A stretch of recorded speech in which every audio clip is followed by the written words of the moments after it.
one of the biggest pain points when I talk to publishers is that they've got the content, they've got the users, but figuring out how to convert that to actionable first-party data and activating that is very difficult. And the moment we're on the page, we have this ability to beautifully create these segments, push it to the Google Ad Manager, activate that, and run these campaigns for publishers. That's where I see the real potential. And obviously, the gamification helps in keeping users intact. But we are very much focused on getting brand lift studies, within this quiz widget. As you know, it's an $80 billion industry, the market research industry, and most of the budgets are gone in these surveys. But nobody knows who does these surveys. There are panels sitting somewhere in the cloud, probably, and nobody knows. We want to bring those budgets to publishers. We want these surveys to be more quick and meaningful. So I do feel that in the next 3 to 6 months, you'll see some more disruption in the market research space as people discover our tool. You are listening to Power Marketing with Kevin Lee. Kevin and his agency Did It have helped thousands of businesses win through superior marketing, as have his books, articles, speaking engagements, and the eMarketing Association Power Marketing podcasts. Here's Kevin. Super excited to have with me today Ravi Mittal, who is the founder and CEO of Quizzly, or actually the parent company of Quizzly. But Quizzly is really what we're here to talk about today. So let's start with sort of the catalyst. Like, what was the origin story and the catalyst for Quizzly? Hey, Kevin. Thanks so much for having me on the call today. Well, basically, we've been in the publisher ad tech business for many years, and the impending cookie deprecation that obviously has been going on for many years was a big motivation for us to come up with a solution to bridge that gap, to help publishers figure out their first-party data strategy. And one thing sort of led to another, which basically created this product, Quizzly, which we'll obviously talk more about today. Right. So, it's within the realm of AI because it's Quizzly.ai. So I assume that there's some artificial intelligence behind the scenes there. So what's the primary objective for a publisher running a Quizzly? Are they trying to use it to catalyze registration because they need the first party data, or are they looking to use existing registrations and augment all the information they have about the individual, or both? Well, it's a bit of both and more. So the whole idea about Quizzly.ai is to extract the content of the article that the user is consuming. Now we're talking about articles, but this can be a video, could be an audio, could be a picture even. The idea is to keep the users more engaged in that content. So once we have the content, we feed it into our AI engine to come up with certain questions and answers that are hyper contextual. So as you may know, quizzes is actually not something that's new to the industry. I mean, polls and trivia has been going on for decades. But what's new is the ability to create on-demand quizzes that are hyper contextual to the article and in the range of hundreds of thousands of quizzes in a single day. That is where we are leveraging AI to spin up these quizzes. Great. So from a deployment perspective, assuming I'm a publisher and I'm cranking out all sorts of content, are there certain types of content that lend themselves more to quizzes versus other types of content? Well, we try to keep ourselves as agnostic as possible. At the end of the day, when you're absorbed in an article, whether it's politics, sports, or even health, when you're reading that article, you can create contextual quizzes. But we do see a lot of uptick in engagement with sports and politics specifically. Right. So I guess, if I wanted to manually create quizzes, I could do that certainly as a publisher. And I sometimes wear the publisher hat. I'm considering going more heavily into publishing at the moment. But so what sets Quizzly apart from some of the other ways I could deploy quizzes if I was a publisher? Well, I mean, at the moment, the only way would be to create manually. So if you're a publisher, maybe a medium to large publisher, you might also have a repository of 100,000 articles that you've published in the last 5 to 10 years.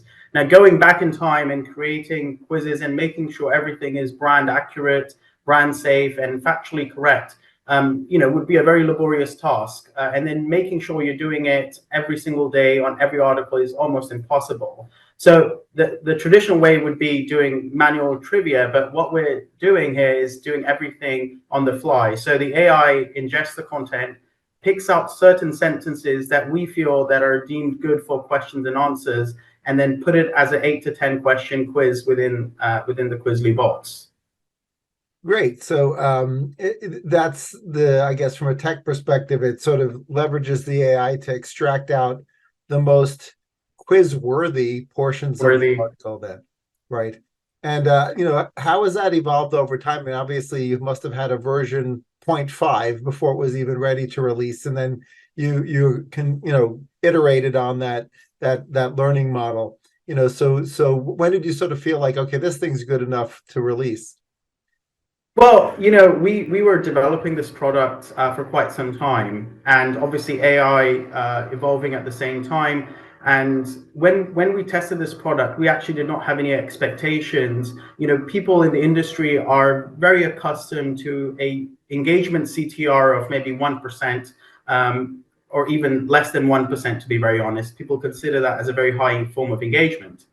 When we launched on our first few test publishers in beta, we noticed an 8 to 10% engagement rate.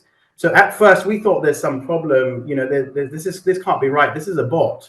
But actually when we started deploying it on more and more publishers, we realized that users on the website really love the idea of taking a quiz.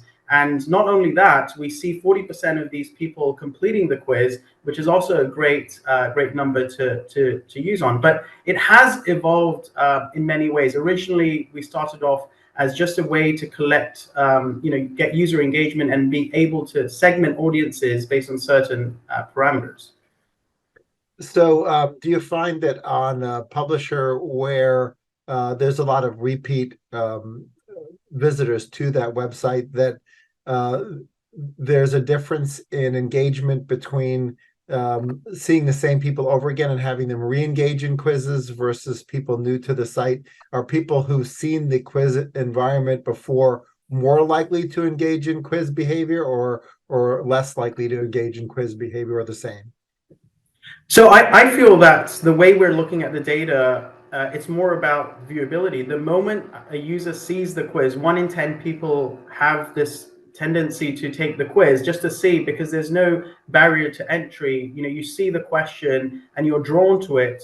So there's a very high propensity of engagement, and there's it doesn't take anything. You don't have to technically log in at the first get-go. You just need to click a radio button to answer the question. Right.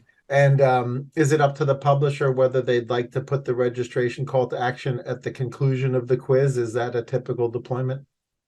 So a lot of the publishers we speak to are very much like the idea of getting people to log in, and everybody wants to build better newsletter subscriptions. So what we've done is we've exposed the login button right from the first question. But the incentive for the user is that if you want to be part of a leaderboard, you want to accumulate those quiz points, then you have to log in. So there's some incentive for users to be able to log in, and then the publisher gets that sort of login registration data as well. Right. Well, I certainly, with deprecation of third-party cookies getting considerably worse, it's obviously been a Safari Firefox issue for a while, but with the upcoming Chrome final cookie apocalypse, publishers are very, very keen on building first-party registration data. Are some of the quiz answers then used also to tell us more about those individuals? Does it sometimes ask as a follow-up question areas of interest or other information that might be useful from the perspective of either future content creation by aggregating the information together, or just knowing at an individual level, either anonymized or not anonymized, that this person is a golf enthusiast or they always answer questions about golf? Well, that's a really interesting question, actually. So that over a period of time, that sort of led us to refine the product even more. So at the end of the quiz, we expose users to some sponsored questions, market research based, actually. So what we did was we took the entire IAB category list and we scanned them. We used AI to create tens of thousands of questions to understand the purchase intent of a user. Now, you may already know this, that advertisers, DSPs and SSPs, they do their ad targeting based on probabilistic data, which means that they're working off lookalike audiences most likely. If somebody bought a beauty product, so they might be interested in other beauty products, but that does not give deterministic intent about the actual user. In our situation, what we're doing is we're simplifying that, we're flattening it out. We're actually asking the user, are you looking to buy a purchase of sunglasses, or are you looking to purchase a home or a car? Once we have this definitive data, we are able to bucket those audiences and users and activate it using traditional ad servers like Google Ad Manager. So almost every single publisher today uses GAM, and Google has been really good at creating new features, at least in the last 1 year, as I can see. And Audience Manager is phenomenal. You could literally pump in all your first-party data and activate it, directly from your Google Ad Manager. Yeah, that's super powerful. And I think the probabilistic data, especially when it's used through cookie synchronization or appending of cookie data, will become less and less useful over time. And so the only other primary factors will be context. And of course, context is great for that specific page, but it tells you nothing about what the person looked at yesterday. And for that, you need some kind of a user profile. So it sounds like this is really great at augmenting user profile data. If we sort of were to look at a publisher which was just using context to augment their user data in a logged in state versus when they were able to then further augment through Quizzly and survey data, what orders of magnitude of increased profile richness would you typically see? So that's a great question. In fact, I was on a call with a publisher yesterday, and what they were talking about is the volume of data for logged in users. Now, everybody knows the percentage of people logging into publisher websites is a problem. We're talking about single digit percentages. Right. And that means that when you want to run a campaign, if you don't have enough first party data, it may not be as meaningful. So the benefit of Quizzly is that the hyper-contextuality of the questions, because they're so relevant, we're seeing that 8 to 10% engagement rate. So if you give it maybe 3 to 6 months, you can comb through your entire user base, ask them 4 to 5 questions, and before you know it, you'll have 10 different buckets with 1 million users in each bucket if you're a medium to large publisher. That means that you will have a decent amount of first-party data to work with and target and retarget throughout the year. But it obviously will take time to comb through it, but it's much better than your single-digit percentage logins, I feel. Yeah. I mean, and as I guess even in a non-logged in state, you still have the advantage of a first-party cookie that you can use and just cross your fingers and hope that the person doesn't delete that cookie. So that it's that information. This is where I think that Google Ad Manager has solved a part of the problem. So the Audience Manager, the way it works is that we bucket that user anonymously. The user hasn't logged in yet, but they've told us their purchase intent, that they want to buy a vacation to the Bahamas, for example. Now we create a bucket within the publisher's Google Ad Manager, let's say vacation seekers. And now it's the responsibility of Google Ad Manager to maintain that cookie and make sure that they can retarget that user over the period of time, the membership that we've created. So of course, yes, you're right. Deleting that cookie from the browser, what Google Ad Manager is setting will create problems. But I feel that they've made it robust enough that we, as the data provider or the publisher, does not have to worry too much. It's the onus is more on GAM. Right. Well, I'd hope I could switch that person to Barbados because they're a client of Didit's, so from Bermuda or whichever islands you picked. But obviously publishers are really excited about enriching the data, but they're also looking at maybe more immediate monetization. So are some of the quizzes or sort of thank you pages or touch points along the experience sponsored in beyond just market research, but sponsored by a brand that potentially wants to engage?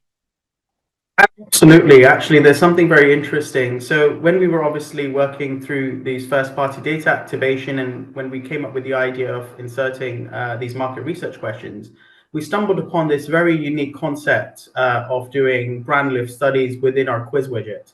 Now, everybody's familiar with the brand impact and brand lift studies that every brand would love to do, but the barrier to entry is very high. Top brands are paying 10, 20, even $30,000 just to run a brand lift survey where they're exposed to maybe a sample survey of less than 1,000 responses, which means that these brands have to take a decision from a very small data set.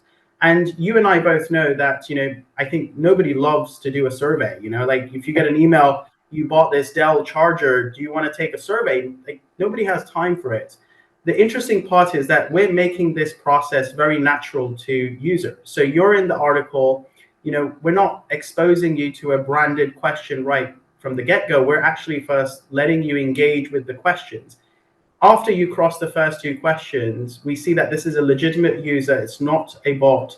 Let's throw in a mid-roll question about Samsung, for example, or Toyota, where they want to know their brand lift study, they want to know their brand impact, the purchase intent of a user, and then use that data to further improve their campaign. So these sponsored questions are paid for, and the benefit currently is not trickling down to the publisher. So we are getting these new budgets from these brands and agencies. And then when we run these on the publisher pages, we are able to share a portion of that revenue with the publisher. So that will be truly incremental revenue outside of the current programmatic stack that we're used to. Right, right. I've certainly had clients that also like to use the quiz format to educate, not just from brand lift studies, but to educate on a particular feature, right? Because by asking a question about a feature, you're essentially forcing the person to think about a feature or benefit of a particular product. So do you see advantages for it from that perspective as well? Not purely from a brand lift study, but from the perspective of getting, having the quiz float to the surface, a cool feature that car has, or a cool feature that this beverage has, or whatever it is.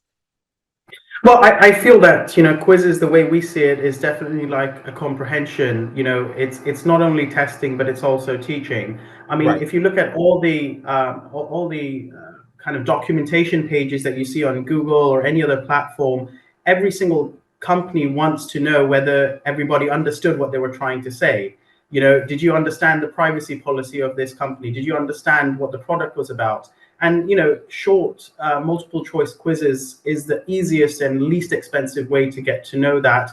There's no burden on the user to log in, but you get to record a legitimate response. So you're right, it can be used in a way to educate a user about a particular brand. It could be pharmaceutical, could be technology. Asking the right questions also teaches a lot.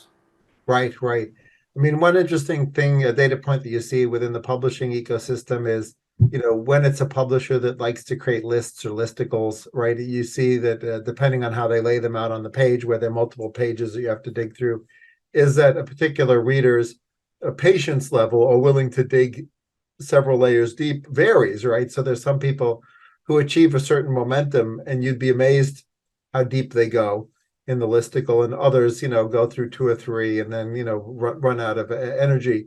Have you found that there's also opportunities to develop momentum within the quiz environment, where you can actually end up taking them through stages that are much deeper than you would anticipate they would go, because they get this momentum and they're like willing to continue to answer questions, or willing to continue to engage in the unit? Well, you've touched on a very interesting point. So this basically helps publishers increase dwell time. So I think of quizzes as more of a treasure hunt.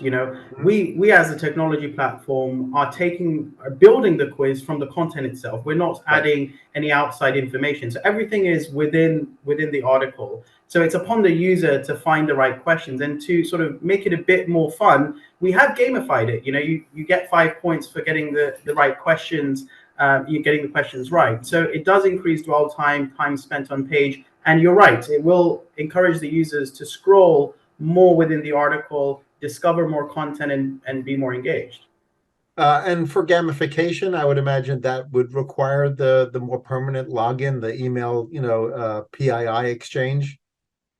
Absolutely, you got that part. So, you can participate in Quizly without logging in, and you will earn points until the last step. Where if you would like to participate in the leaderboard, you would have to log in. Now, I was having a call with a publisher just this morning to discuss how we can enhance this experience. Now, publishers want to reward their users. They want to have weekly prizes. They want to have bi-monthly draws and things like that. So the publishers are ready to reward users. They just need a really good platform that is meaningful enough to test people's knowledge and reward them for getting it right. So you're absolutely right. Cool. Well, are there any interesting additional use cases or perhaps examples of where you've seen significant lift in dwell time as well as sort of page views per visit as a result of the higher level of engagement? I mean, there's a couple of publishers where we did a short study. Now, the benefit of Quizzly.ai is that we're able to push this data to the publisher's Google Analytics, and looking at the publisher's analytics is the best way to judge the performance. So what we were noticing is that for users that are engaged in the Quizly unit, because of the high amount of engagement, we're seeing a 42% increase in time on site. So whether that's a news publisher or a sports publisher, we can see that data, hardcore data that's available in the publisher's analytics system. And does that increase in dwell time result in incremental page views that allow for more higher ad loads and yields as well? So the benefit is that when users scroll up and down the article to find the right answers and questions, it earns publishers more refreshes for their ads. So when publishers refresh the ads, there's more time spent, so it leads to higher revenue. And we also, within our own system, Quizly.ai comes with an ad unit, a companion unit with it in itself. And what we're noticing is higher fill rates, better CPMs, just because the user is engaging in that area of their viewport much more than anything else. Right. um, do you anticipate is the user experience quite different on mobile versus desktop, or is it very similar? So one thing that we've sort of tried to do is to make it very compact. So we've packed the Quizly unit in a simple 300 by 250. We've made it so easy for integration that publishers can deploy it via the Google Ad Manager. So just like on your mobile experience, you see 300 by 250 size ad units, you could just load a 300 by 250 quiz unit. So in terms of user experience, it's actually no different than anything else, but it doesn't feel like an ad. It feels more part of the content. Right. Have the metrics and KPIs with regards to lift been significantly different in the mobile versus desktop or tablet environments, or has it been fairly consistent? So far, we have seen almost equal performance. So we're not seeing that desktop performs better compared to mobile. But I mean, obviously, the more data we collect, the better we'll be able to judge. But so far, what we're seeing is that the engagement does not change based on device. It's more contextual. If there's an article that is not quiz worthy or does not have more of a quiz relationship, then we would see low engagement everywhere. But if we see an article that is very engaging and has meaning to a quiz, the engagement will happen no matter where. Right. I've seen in other studies regarding when things get gamified that you end up with it's usually even worse than an 80-20 rule. It's more like a 95-5 rule, where there are these certain people that are have a gamer type personality and they get extremely engaged in trying to be on the leaderboard or engage. Have you seen similar data so far with regards to sort of, if you love it, you really love it, and you just start going crazy with trying to get the points? Well, I've been looking at the global leaderboard that we have, and it's quite interesting. I mean, I always see a lot of the familiar names at the very top. So I do feel that users who love taking polls and quizzes, they end up sort of finding more quizzes to take. So the natural course of action that we're building further is, if you've taken a quiz and you've been successful in it, we'll recommend more quizzes for you to take, which will encourage people to visit more articles, spend more time, be really engaged in the content. So you mentioned that you're looking at your sort of admin level data. Do you have, in addition to sort of allowing the publisher to create the PII and build their own internal first-party data, do you also have a relationship with the quiz takers themselves so that you can see if they're engaging cross-publisher and answering quizzes in more than one place? So that's an interesting, point. I mean, as Vocal, my other company, we've been in the commenting business for a very long time, and we see that cross pollination happen a lot. It really depends on the number of websites that you work with. The more you work with, you will see that cross pollination happen. In Quizzly sense, we just launched it a few months ago. We have maybe roughly 30 odd websites. So I think the cross-pollination of the same user being on every website is a little bit, the cross-section is less, but I'm pretty sure that that will occur as well in the same context.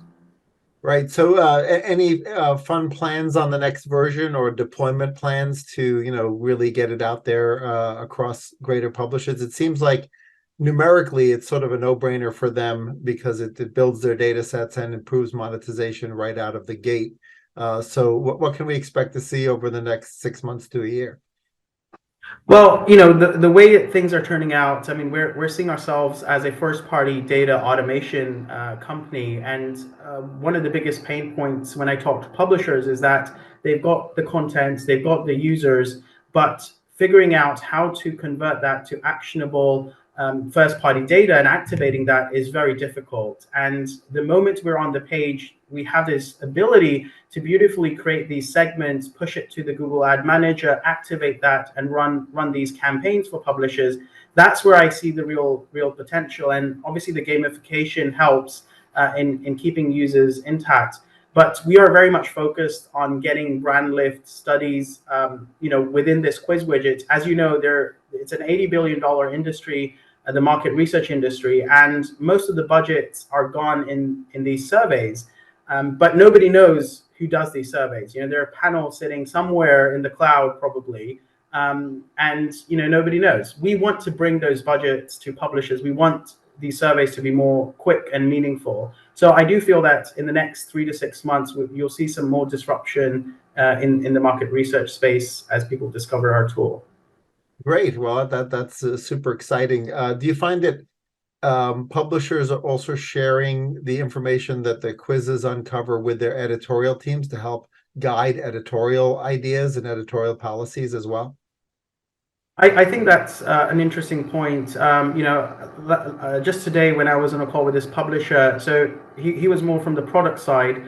And of course, he understood the importance of sending data to Google Ad Manager. But most importantly, they already have their own kind of PPID system, and they wanted to log that behavioral interest within their own database so that they can create better recommendations, better newsletters, and give the content to the users that are more meaningful. So, you're right. It has more meaning than just ads. It also has a lot of meaning to the editorial team to modify their content in a way that's useful to everybody. So do you feel that some publishers will actually end up using that data to hyper personalize the newsletters on an individualized basis? Or do you see it more as an internal tool where it sort of tells the editorial teams, oh, do more cat related articles because they really engage heavily whenever we're doing cat related quizzes? Well, the way I would see it at the moment would be as a more aggregate level rather than a very individual level. Because think of it this way, when you have the Quizly unit running on your entire website and you post a question, the publisher can post their own kind of surveys to their own users. Would you like to hear more about the new car that's going to launch? And if people say no, then at least the publisher knows that that's not sort of in their vertical. But if they see 20% of people are looking to read more about cars versus, any other thing, so that gives more context to publishers to customize. So maybe not at a email level, but at a very broader level, this will give more meaning to publishers.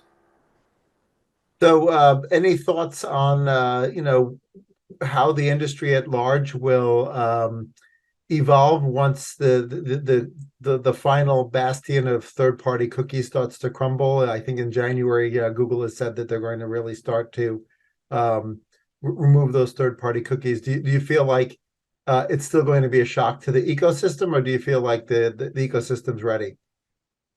So, I was just reading this post actually yesterday on LinkedIn from Google. Now, the way I'm seeing it, that they're not going to just burst the bubble on 1st of January. They're going to do a phased out rollout. Maybe 1% of users will lose the cookie in the first week of January, probably. And then up to Q2 or Q3, it will gradually go up to 80 to 100%. So I don't think so. It will come as a great shock, but more of an education to publishers that they actually have to figure out the first party data strategy. I mean, majority of the small to long tail to medium tail publishers still don't know how the data travels, within the website downstream to the bidders and the advertisers.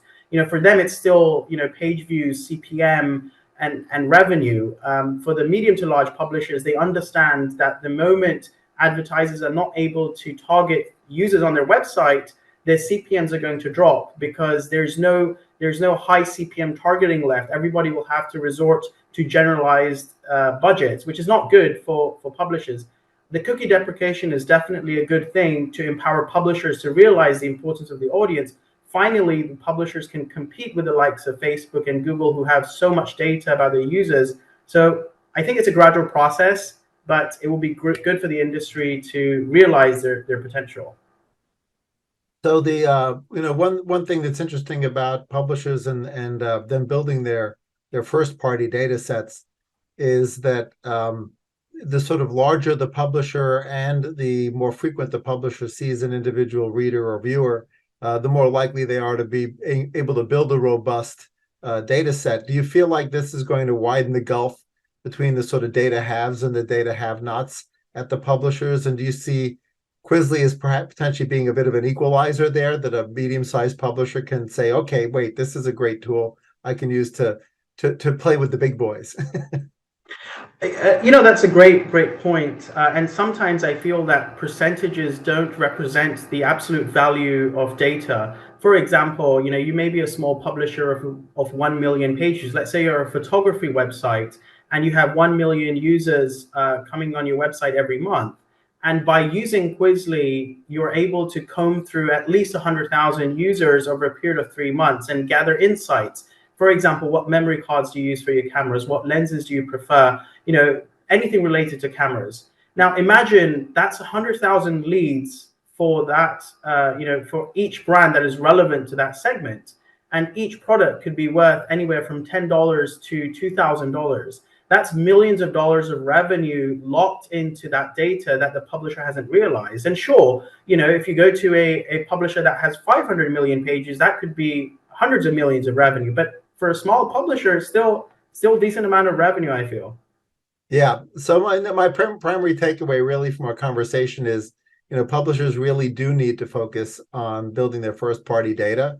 And, quizzes will really appeal to a unusually big chunk of the audience. So it sounds like they should consider quizzes and, specifically Quizzly as a way to do that in a sort of highly relevant way, right? So that's exciting. 100%. Quizzes are the way to go. Absolutely. Well, thanks so much for joining me. It was great learning about Quizzly and how you evolved into it, and your launch plans. Exciting.